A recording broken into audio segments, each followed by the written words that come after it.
You are now watching On Point, a news and public affairs show from California State University, Northridge. Hello, and welcome to CSUN On Point. I'm your host, Eric Davidson. Today we'll be dancing through the world of music, where the notes keep changing, but the rhythms often stay the same. To help us gain a better perspective about what it's like to navigate through the music industry, we have two special guests.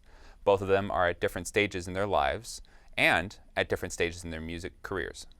Matthew Lombardi is graduating here from Cal State Northridge with a degree in music industry studies. At 22 years old, he is currently the head of the student-run record label on campus, 5 of 5 Entertainment.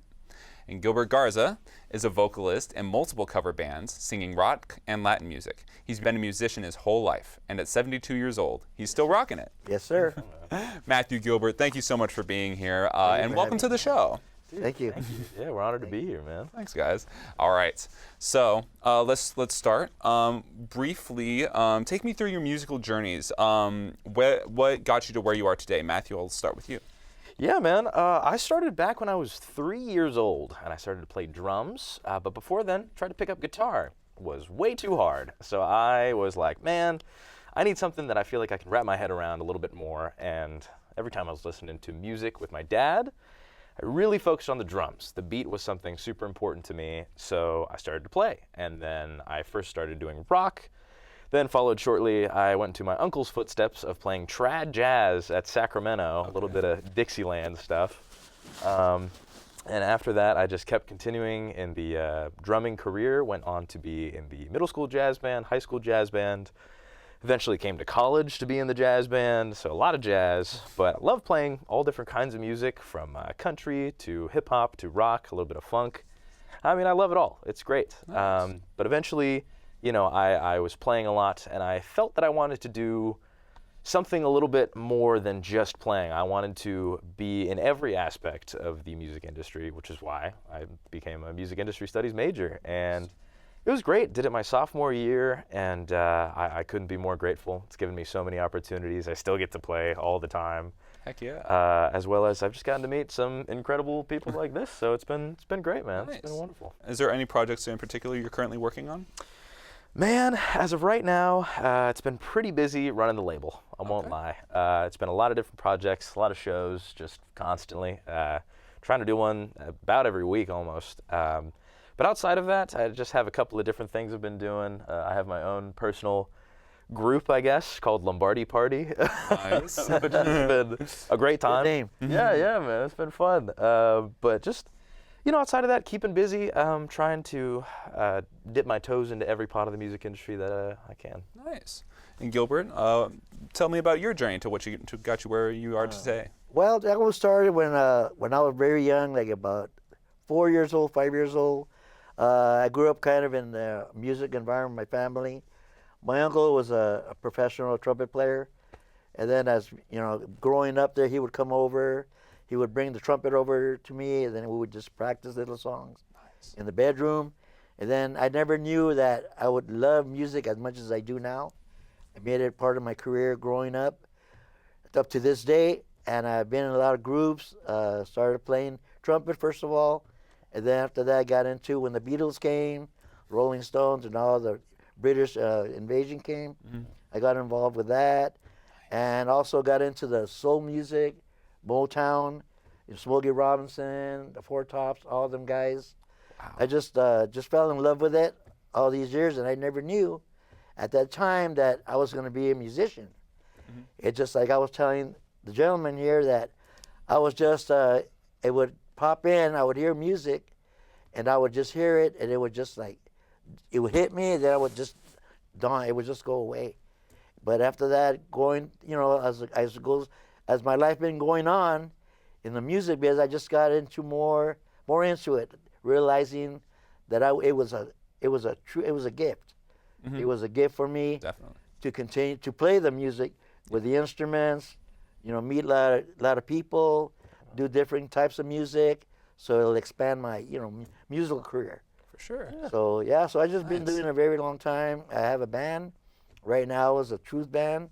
Nice. We play all over. I worked with people from Sal Rodriguez, from War, people from Cannibal and Headhunters, Cool. Chambers Brothers, just along around a lot of people in the music business. Nice. Because we used to open up for shows for them, and I got really acquainted with the people, getting to know a lot of the professionals. Nice. And then, getting to know how they do it, you talk to them, and you learn a little bit from each one of them to help you out in your career. Nice. So, yeah. Yeah. You mentioned learning from people. What are some of your musical inspirations? Well, a lot of them, because I just really open-minded about it. I listened to different kinds of reggae music, country music, because all music is good. Yes. All music, every aspect of music, styles, they have their own sound, and that's what makes it unique. Yeah. Because it's different. It's different than anybody else. For sure. You can have like copy bands and all that, but doing the original stuff is like really something else. Yeah. When it comes from your heart and people enjoy what you do. Absolutely. Yeah. What about you, Matthew? What are some of your musical inspirations? Oh man, if you could make a soup out of all of it, it'd be a gumbo. I'll tell you that. It's a little bit of everything. I love Cassiopeia, some Japanese funk, man. I mean, it's incredible. Oh yeah, I heard man. about them. We were talking about Earth, Wind, Fire earlier. Oh yeah. Love them, man. But just drummer-wise, I grew up really respecting and admiring Peter Erskine, who's a great LA legend. As well as Buddy Rich. I know that. Of course, classic. Very big, but I love their style of playing. It's so energetic. And I Louis feel like, Bellson. yeah, Like that. dude. Anything that involves positivity and energy and life, I love. Nice. That is, I'm all about it. That seems to fit. You seem like a very positive person. For sure. Yeah, thanks, man. I'm surrounded by positive people. That's right. That's rock. Yeah, he is. Well, so how do you, both of you, define like success as a musician? And do you think you've been successful or on like the right path towards success? Gilbert, we'll start with you. Well, yeah, I have been. I recorded a few songs. We did original stuff in the studio, but nothing really, it was just ourselves in the studio writing songs, not to get out there, just for personal, liking. Like what I like to do, I like to put it out there, and hear what I created in the music. So yeah, I've been doing a lot of that, recording, and I did an album with it was called Chicanos Explode in Concert. Nice. We recorded at Capitol Records. Ooh. We recorded there because we were in Battle of the Bands, and they picked the best bands of the the winners of that day, and we got all together. Everybody went to different studios, and fortunately, we ended up at the Capitol Records. I was there where the Beatles were. You see all their pictures up there. The sound room. Yeah. So professional. It was just really. It was amazing being there. Like, wow, look where I'm at. So the music helped me out a lot. Yeah, being there for me. Awesome. What about you, Matthew? How do you define musical success? I would define musical success as enjoying what you're doing. Okay. As long as you're still loving it, you got love in your heart for what you're doing, whether it be music especially, but just jobs in general or any passion that you have. As long as you still have that love for it and it remains constant, I mean, you're on the right track. You're succeeding in every way you can. Yeah. And there are so many different facets of music to succeed in, whether it be the performing side or like in the studio side, the business side of it. There's so many different aspects, but as long as you're just enjoying it, you got a true love for the music that's unapologetic, then I'd say you're doing great. Yeah. Yeah. Great experience. Music is a big deal. Yeah. It's universal. It's universal music. Can't get away from it. So we're going to switch gears a little bit. Matthew, so you run the student record label here on campus. Tell me a little bit about what you do as the head of it. Man, yeah. I love talking about it because it just makes my heart so happy. It's great, man. I mean, it's such a privilege getting to run something like 5 and 5 Entertainment because you, again, get to meet incredible people. I love my team with all my heart. It is a bunch of really hardworking individuals that, again, just have such a passion for the music. And we, every single year, will sign a few artists. And this year, getting the privilege of being able to be the head of it, I have gotten to take a lot of liberties and start doing what I feel we can do to the maximum. I am getting as many artists as we possibly can, putting on as many shows as we possibly can. We have a couple of artists that we've signed, including a singer-songwriter named Sophie Stole the Moon, a bit of an R&B guy named Caden, and then as well as we have a metal band named Dro, we have a rap group named TriStar, and then actually my roommate is one of the other artists. His name's Ozzy. He's a DJ producer guy. Nice. And I love every one of them. They are so wonderful. It's been a lot of fun. And I'm excited to say we're going on tour for the first time ever in summertime. So yeah, that's awesome. Thanks, man. Thank you. We're starting top of California in Sacramento, my hometown, and then we're gonna be hitting a couple different spots, coming all the way down to LA. So it'll be great. Wow. It's good, man. Gilbert, have you been on tour? Do you have anything I went from LA up north. I've been up north and came down, like San Francisco, and then come all the way down. With some friends of mine, and it was a big experience, a really nice experience doing all that. Nice. The people, meeting the people, different musicians, you have you talk the same language, you understand each other and where you're coming from. And it's really interesting when you're meeting other people in the same thing that you like to do. Yeah. What's one of the best memories out on the road? The people, meeting the people. You're going from place to place, and just playing the environment always changing. For sure. Because shows are always different. Different people are always different people, and that's what makes it really interesting. When you see different people, they accept you. Some they do, some they don't. But it's okay because you're up there and you're enjoying yourself. Yeah, man. That's the main thing. That's awesome. Matthew, have you gone on tour before, or what's something you're looking forward to about this? I would say what I'm most excited for is the experience of it. I think it'll be a great time to see how it is running a tour, as well as I love it because as well as running everything, I also play drums for the artists. Okay. So I'll be performing as well as heading it, as well as just everything, every aspect, making sure things are going well. So it'll be high pressure, but I feel like high reward. It'll be great. It'll definitely be fun. But I've only been on tour, again, just with jazz stuff, which is a lot of fun. I love going to jazz festivals and everything, but this is my first time ever doing a statewide tour thing with a team of this size. Yeah, so it'll be great, man. And you'll have graduated by now, so how does that work? Yes, so it's kind of nice because what we're doing is, since most of us will be graduated, we are sticking around, basically, and we want to owe it to the artists to give them this experience and this opportunity. So again, like I said, those of us who are just so passionate about it and are working for the label every day trying to figure out what we can do better. This idea was that we just came up with at the beginning of the semester. We're like, we got to do something huge. Nice. And I'm just really looking forward to it. Awesome. Well, thank you both. We're going to take a quick break, but when we return, we'll spin a tale of the resurgence of record stores and physical media. You're watching CSUN On Point. We'll be right back. Great, man. People ask, how your children learn how to ride a bike, and you didn't. I didn't teach them. I just created an environment where they taught themselves, and all I had to do was be there. Welcome back to CSUN On Point. Right now, we're talking music and the people who make it. We're joined by two artists from two generations, Matthew Lombardi and Gilbert Garza. Despite the rise of digital streaming, record stores are still alive and humming with community. Our reporter, Melissa Valenzuela, takes us to a store that not only sells vinyl, but gives a space for local artists to strut their stuff. For music lovers in the San Fernando Valley, the Midnight Hour is more than just a record shop. It's a community hub. Located in the heart of the San Fernando Valley, the Midnight Hour is more than a place to buy vinyl. It's a space where music, culture, and community come alive.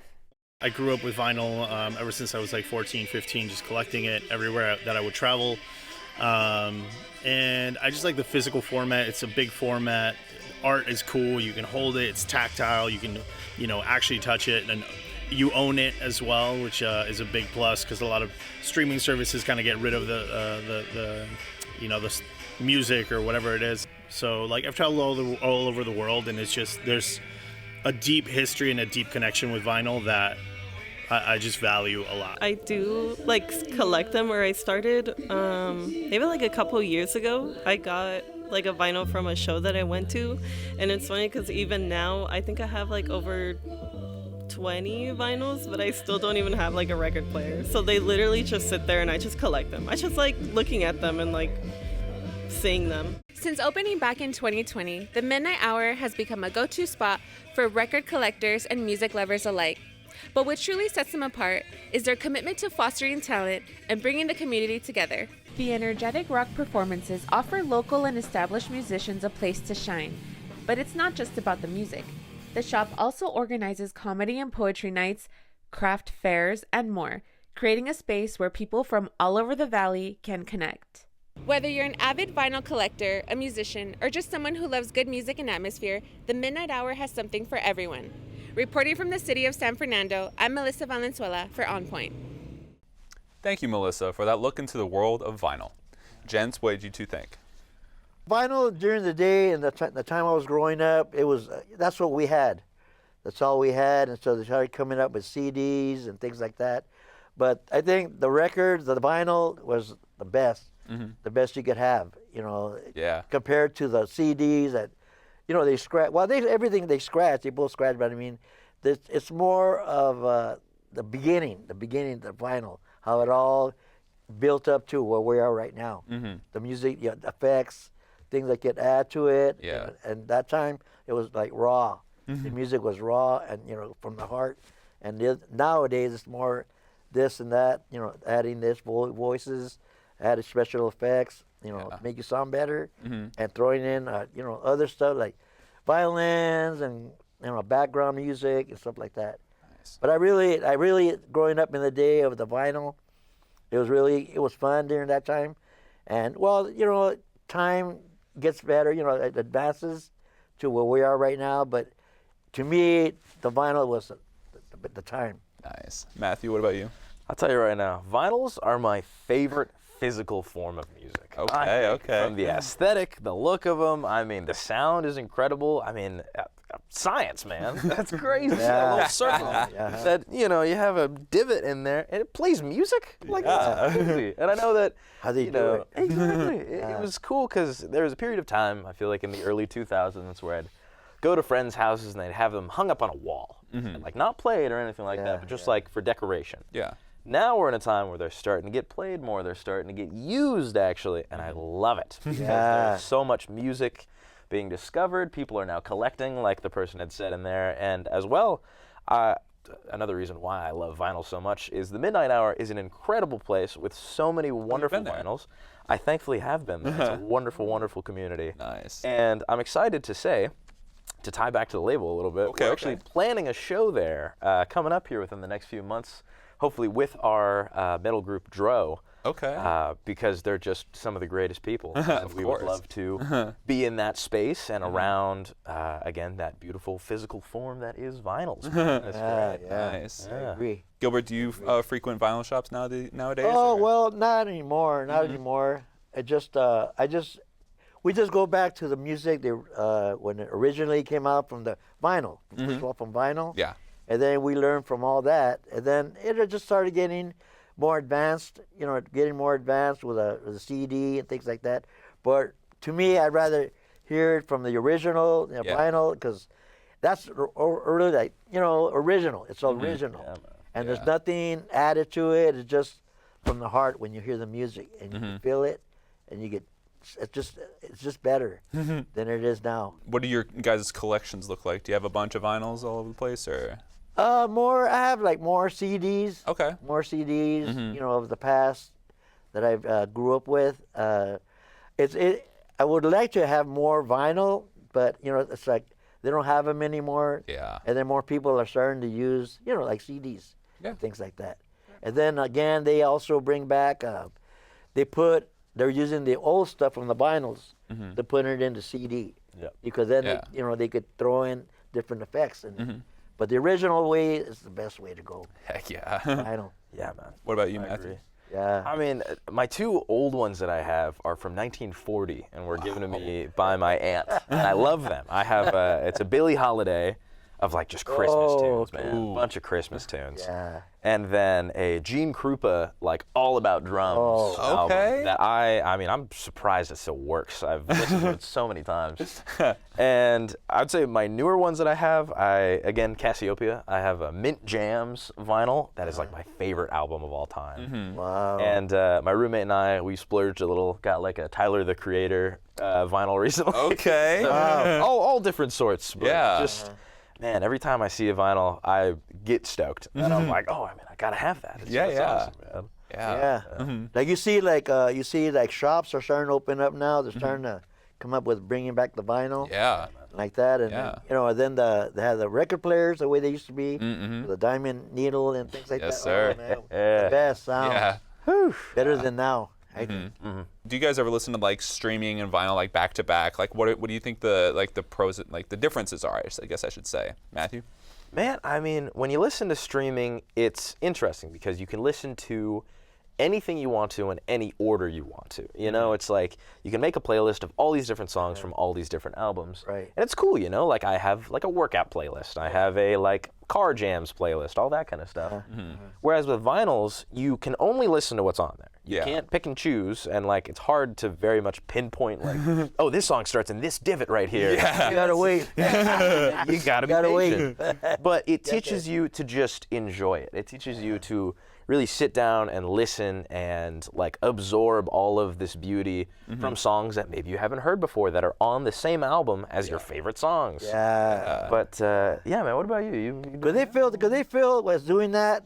That's because that's their creation. Yeah. How they want it, like that. People could add two different things to it, but when it's original like that, it comes from the heart, and you can tell when they're singing it. You could tell it's real. Yeah. Real. Yeah. Yeah. Like with albums, like the album order always is like trying to tell a story. Like the artists are trying to communicate that with you, and so I feel like that with vinyl, it forces you to kind of like listen to that. Dude, yeah. So yeah, I'm a big playlist guy myself. But say, yeah. What kind of, do you got a vinyl collection? I do not. No, I have not. I actually don't have a player, so that's just the biggest stopper. For I me. have a spare one. You have a spare one? Okay. Do you, my friend? There you go, man. Well, listen Nice. together. Yeah. Yeah. Well, if we're speaking about like older mediums, what do you guys think about like cassette tapes as well? I drove a 1999 Mercedes. Was my first ever car. Got it for like $3,000. Like I'd saved up my whole childhood, you know. Nice. And there was no digital. There was nothing that you could plug in or anything like that. So I'd only play cassettes. Okay. And I had a killer cassette collection, man. I mean, I had Chicago. I had some Earth, Wind & Fire, like we were talking about. Oh my God. And I love cassette. I love physical forms of music. Yeah, yeah. But cassettes and vinyls, man, get me in. Yeah. I'm ready. Yeah. what's up. Top notch.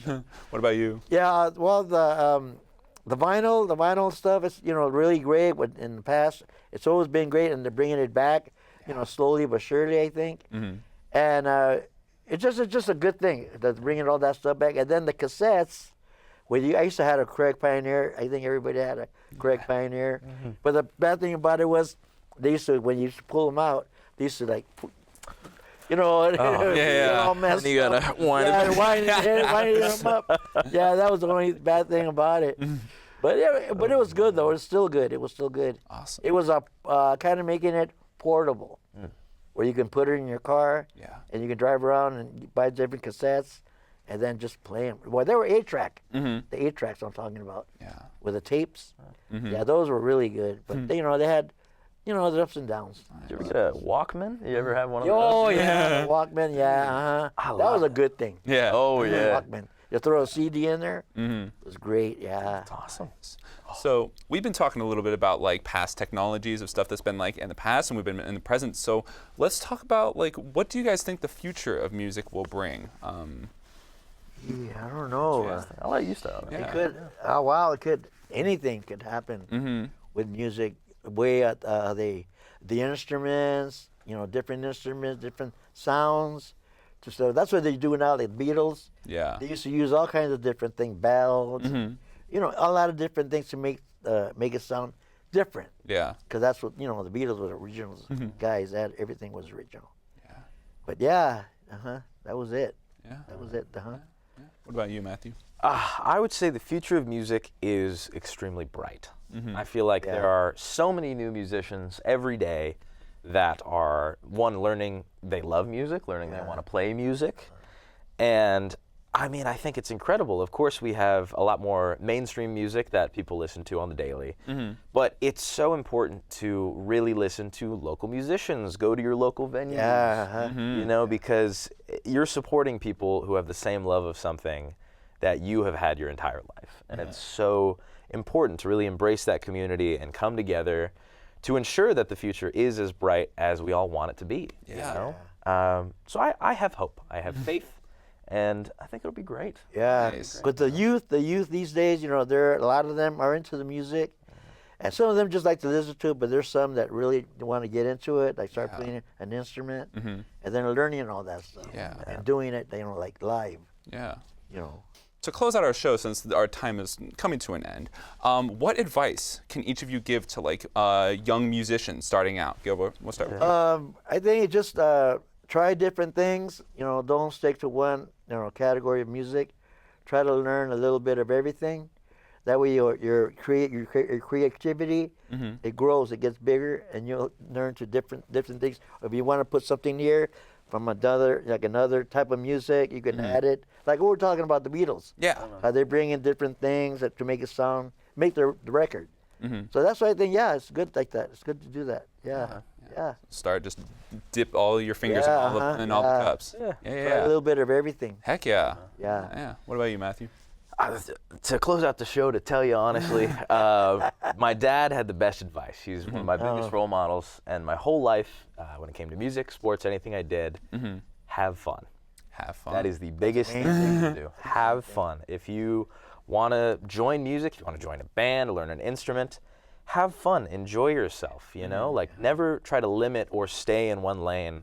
Have your own sound, you know? It's there important. you go. Originality. Exactly. It has the originality. Nice. Because living in a time where everybody wants to be like somebody, be you. Be yourself. It's important, you know? So can I pick out a point? What was a moment where you guys had like the most fun, like just off the top of your heads? You go first. Oh, great just playing. It was really a big thrill for me, just realizing that look who I'm around, like who's around me. Yeah. Like all these top artists, you know, and I'm there in the mobile home, and I'm looking out, and I can see all these guys out there. I go, wow, man, this is where I'm at. I can't believe it. I'm here with all these artists. And so I guess I belong there. Yeah. Or else I wouldn't have been there. What about you, Matthew? I'd say the moment that was so enticing and memorable for me was back in my junior year of high school. I got to play on stage at Reno Jazz Festival. Okay.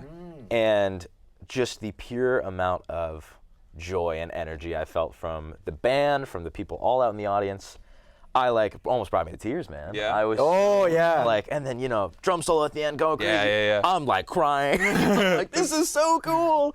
And then boom, final hit, everything. People are applauding, and it was what a just feeling. so That's amazing. What a feeling. it's great. Well, awesome. Thank you both for your time. Although our two guests may different age and their paths in the music industry have taken different shapes, one thing remains clear: their shared passion for music. It's that same passion that connects all generations and makes the music industry such a timeless art form. Thank you, Matthew and Gilbert, for sharing your stories with us tonight. Thank you for having me. And thank you to our audience for tuning in. And we'll see you next time on CSUN On Point. Thank you so much. Appreciate it.